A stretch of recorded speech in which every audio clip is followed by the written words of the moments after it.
Hello everybody, welcome to my review of Spies in Disguise. So as you can see, I turned myself into a pigeon. You know what? No. Get out of here. Thought you were gonna steal my show, Spencer? Okay, I'll put it here. Yeah, I'm not gonna make this kind of like this hatful boyfriend game. So, anyway, Spies in Disguise.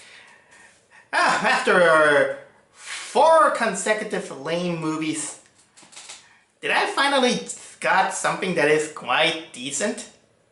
Oh, yes. In about time.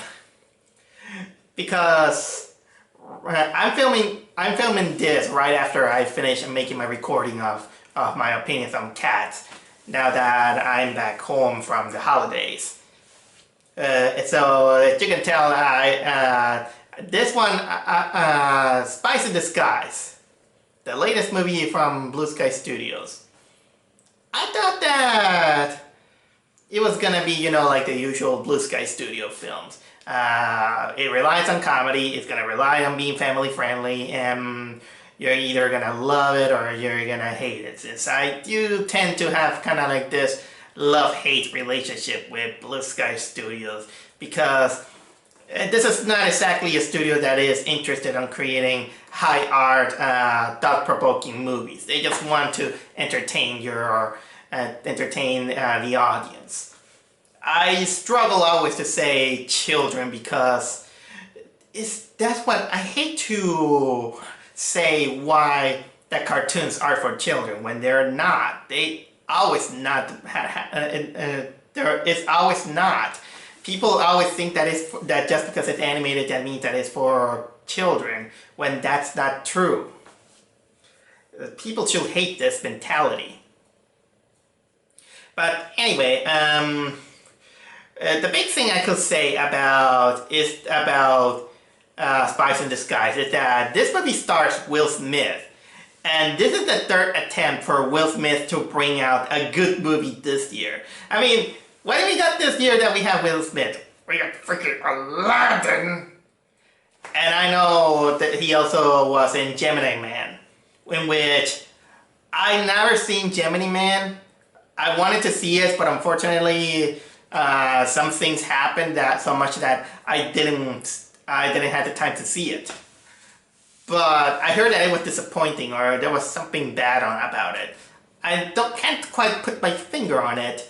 But anyway, these movies with Will Smith, they were lame. Well, it's one according to the reviews. And now he's got his 3rd chance here as an animated cartoon. Alongside, of course, Tom Holland, which is not the boy who is well known as Spider-Man, the new Spider-Man. Before I go with that, I'm gonna put you into perspective that despite the bad movies that Will Smith was, I really like Will Smith. I can tell that he's a very charismatic actor. He has charm, he has charisma, and even in bad movies, you can tell that he does his best and he oozes with charisma. Sometimes it doesn't help, like again Aladdin and of course what was it, Suicide Squad. So I think that is mostly, I blame the agent instead of Will himself. And Tom Holland, for lack of better words, I think that he is really good as the new Spider-Man. And now that he's getting kind of like this newfound fame, he's now playing, kind of like these nerdy type characters. And it works. He does a good job, I'll say. And it's funny how Spies in Disguise, you can see that both the respective characters, they do really look like their respective selves. The main Will Smith looked like his character, and Tom Holland looked like his character. But you know what? I'm jumping ahead. So what does Spies in Disguise is about? Well, to put it, it's a spy movie, a family-friendly spy movie about the greatest spy there is, named what was it? Lance Sterling, played by Will Smith. He's popular. He can do anything that he wants. He defeats the bad guy with a big smile, with a big charm. He's basically the greatest secret spy ever. But he's also very arrogant. Until that is that during one of his missions, he's framed by a man with a robot hand and a robot face that took his identity. He's framed for stealing a powerful drone weapon. So he's chased by everyone until the only person who could help him is none other than the geekiest, the nerdiest scientist who was recently fired. Of course, named this nerdy kid named Walter Beckett, again played by Tom Holland, in which he told him that he has a way to make him disappear. But of course, that was an experiment, a work in progress. So yeah, because of his rashness, Lance just drinks the experiment and he turns into a pigeon, like the trailer says. And from that, we got kind of like a buddy cop / buddy spy shenanigans of Tom Holland with Will Smith turned into a pigeon. And from that, yep, you got your family-friendly movie. At this point, you might be saying that, oh well, you didn't dislike the movie because it's family-friendly or something like that. Well, considering that after the 4 movies in a row that I have seen this month, I think that I'm glad that Spies in Disguise was kind of like a break to give me kind of like a solid entertainment out of me. It's not in a way perfect. It again falls, the typical traps of a family-friendly film and usually BlueSky Studios. Like for example, the usage of pop music or some cheap pop culture references or cartoony shenanigans. But you know what? At least it's acceptable. This movie doesn't technically try to take itself too seriously, except for one thing, in which I'll get to. But I think it is entertaining, not just for little audiences, but also adult audiences that they do want to take a break after basically a disappointing month of movies. I can even say that I had more fun in this movie more than Rise of Skywalker. Don't kill me.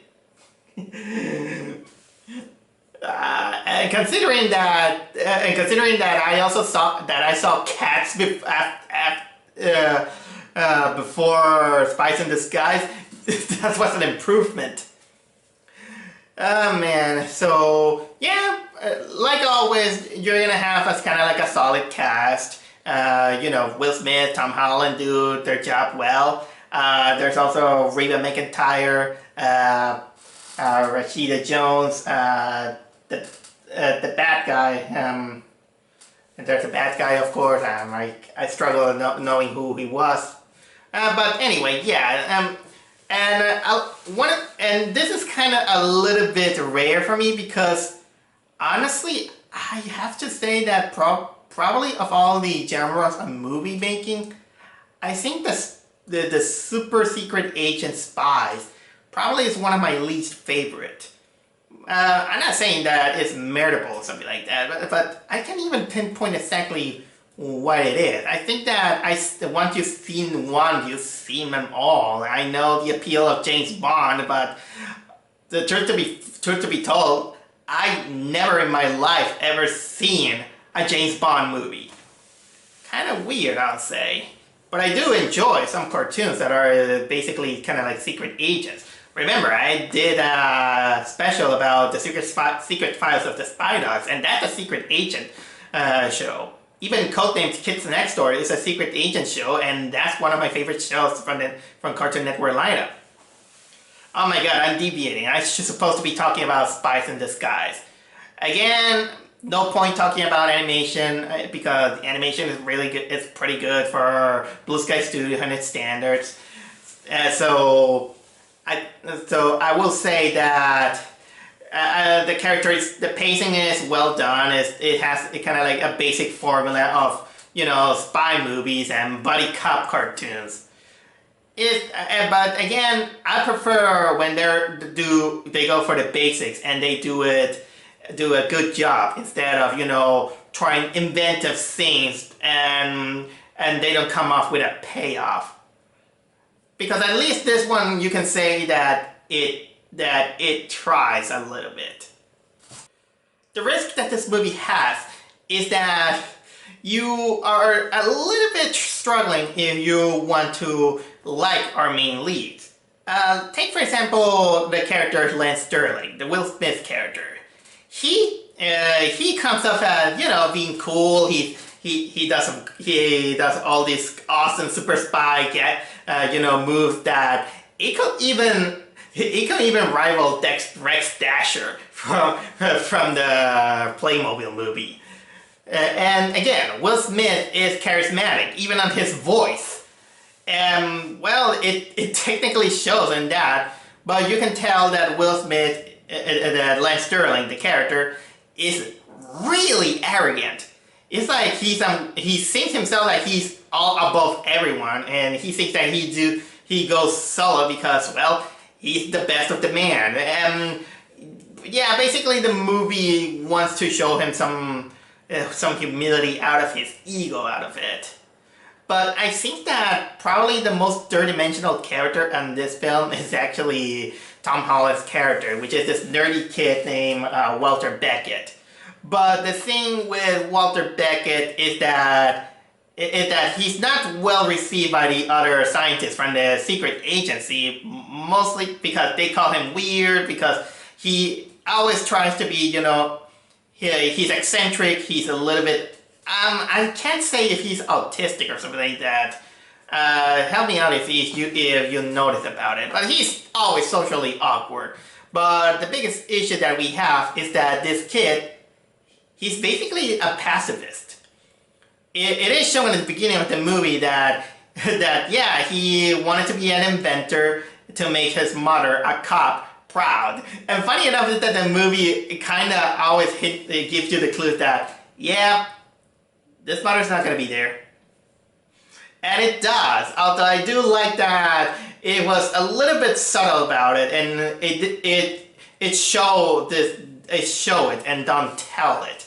Well, which I'll give this movie credit to that.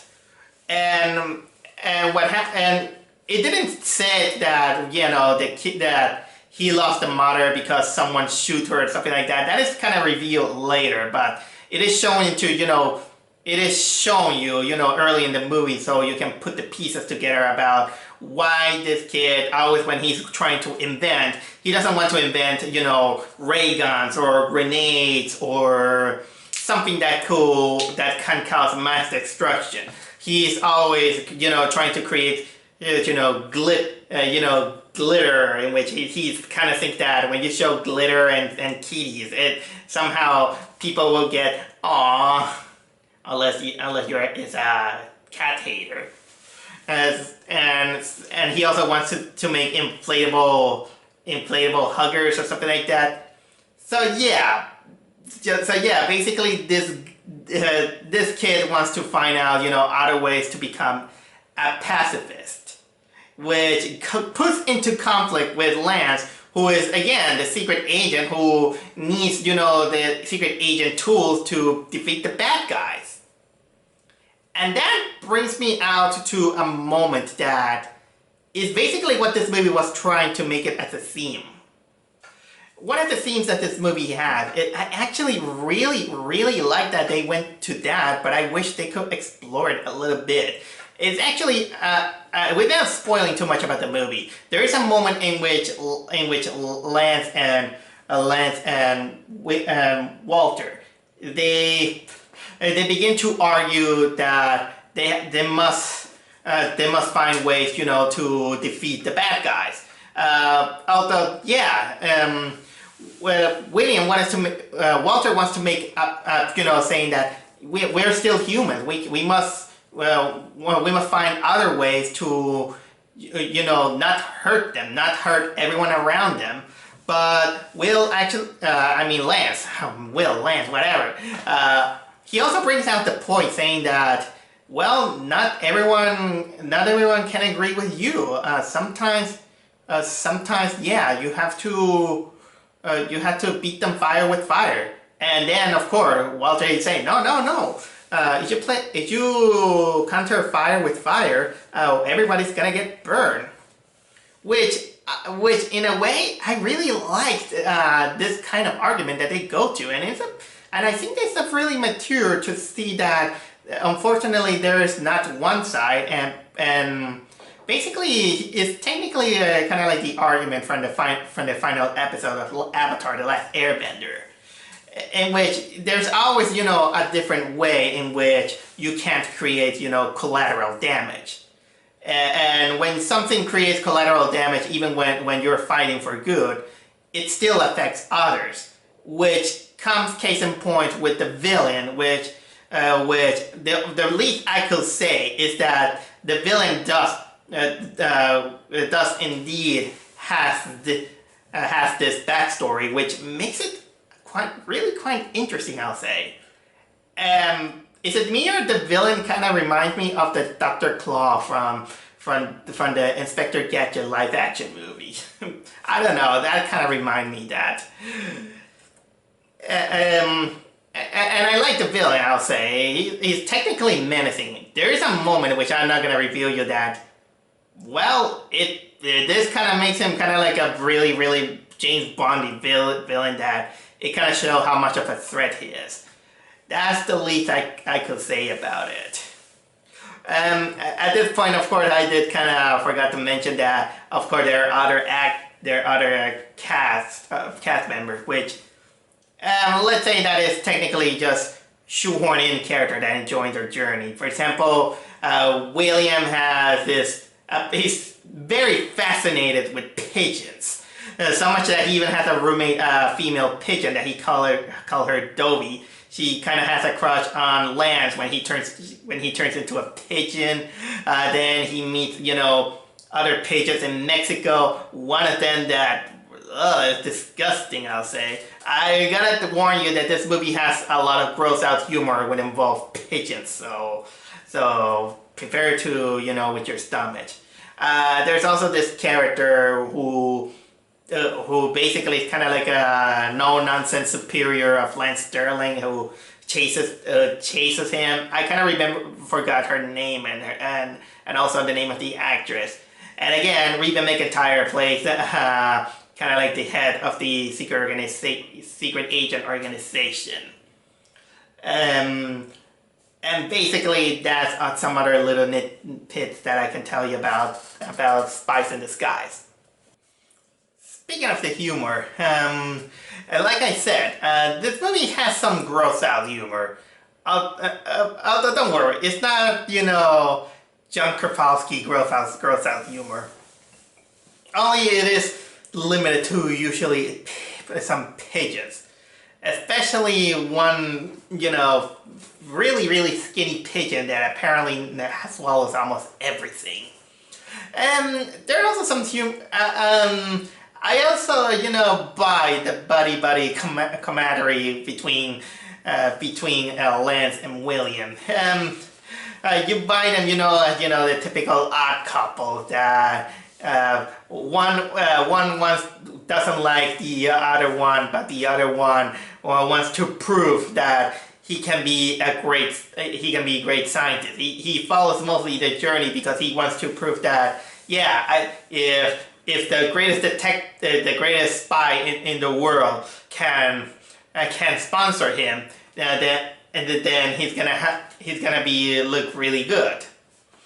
So yeah, it has the cartoony shenanigans that yeah, it's gonna entertain you it's gonna entertain you. I'm not. I will say that this again. It's no high art. It's not exactly the best Blue Sky Studios that there is. But it does its job solid enough to keep me entertained. At least it is better than most of the lineup that at least I am seeing in the movie theaters that I'm nearby. And if you ask, no, and I haven't. The 1917 hasn't come here. I'm still eager to watch this movie. And yeah, not much I have to say. I'll say that it is entertaining at best. Spies in Disguise is it's just fun. It'll give you a few minutes to get entertained. It's nothing to ruffle your feathers. Oh yeah, I do have to say that that's probably my favorite joke. I'm not gonna say what it involves, but if you see a line that says that I was aiming for your head, and considering which character which two characters I'm talking about, you're gonna notice this is gonna be probably my favorite joke of this whole movie. But okay, I'll put a little bit of an extra nitpick by saying that, kid, pigeons are not big deal. They're not too great. Although, yeah, that's the thing. If you wanna, I know that this movie wants to show you the perspective of a pigeon, but pigeons are not exactly great birds.